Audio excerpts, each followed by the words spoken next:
Kerala Blasters F സിയുടെ സൈഡിൽ നിന്നൊരു പോസിറ്റീവ് അപ്ഡേറ്റിന് വേണ്ടിയിട്ട് ബ്ലാസ്റ്റേഴ്സിന്റെ ഫാൻസിൽ കണ്ണിൽ എണ്ണയും മണ്ണെണ്ണയും പെട്രോളും ഡീസലും ഒക്കെ ഒഴിച്ച് കാത്തിരിക്കുകയാണ്.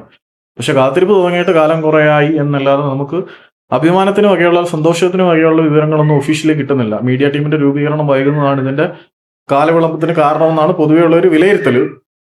ബ്ലാസ്റ്റേഴ്സിലേക്ക് പ്രോപ്പർ ഇൻകമിങ്ങിന്റെ അപ്ഡേറ്റ് ഒന്നും വരുന്നില്ലെങ്കിൽ ഔട്ട് ഗോയിങ്ങിന്റെ അല്ലെങ്കിൽ ബ്ലാസ്റ്റേഴ്സിൽ നിന്നുള്ള എക്സിറ്റിന്റെ റിപ്പോർട്ട് വരുന്നുണ്ട്. കഴിഞ്ഞ 5 വർഷമായിട്ട് കേരള ബ്ലാസ്റ്റേഴ്സിന്റെ അക്കാദമി ചീഫ് ആയിരുന്ന രാജ റിസ്വാൻ കേരള ബ്ലാസ്റ്റേഴ്സിന്റെ പടിയിറങ്ങിയാണ്. നിലവിൽ കേരള ബ്ലാസ്റ്റേഴ്സിന്റെ മീഡിയ ടീം പ്രവർത്തനരഹിതമായതുകൊണ്ട് രാജ റിസ്വാൻ തന്നെ അദ്ദേഹത്തിന്റെ ഒഫീഷ്യൽ സോഷ്യൽ മീഡിയ ഹാൻഡിലിൽ കൂടിയാണ് ഈ ഒരു വിവരം അറിയിച്ചിരിക്കുന്നത്. 5 വർഷത്തെ അഭിമാനകരമായ സേവനത്തിന് ശേഷം കേരള ബ്ലാസ്റ്റേഴ്സുമായിട്ടുള്ള എന്റെ ബന്ധത്തിന്റെ അധ്യായം ഇതാ ഇവിടെ അവസാനിക്കുകയാണ്. തിരികെ നോക്കുമ്പോൾ എനിക്ക് ഒരുപാട് അഭിമാനം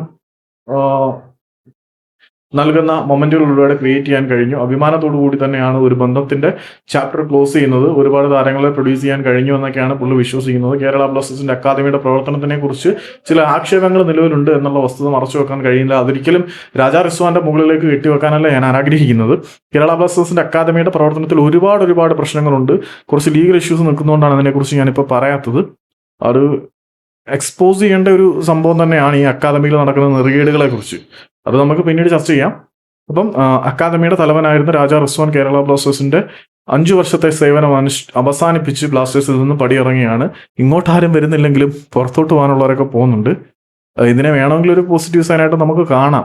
ഒരാൾ പുറത്തേക്ക് പോകുമ്പോൾ പുതുതായിട്ട് എന്തെങ്കിലുമൊക്കെ നടക്കണമല്ലോ.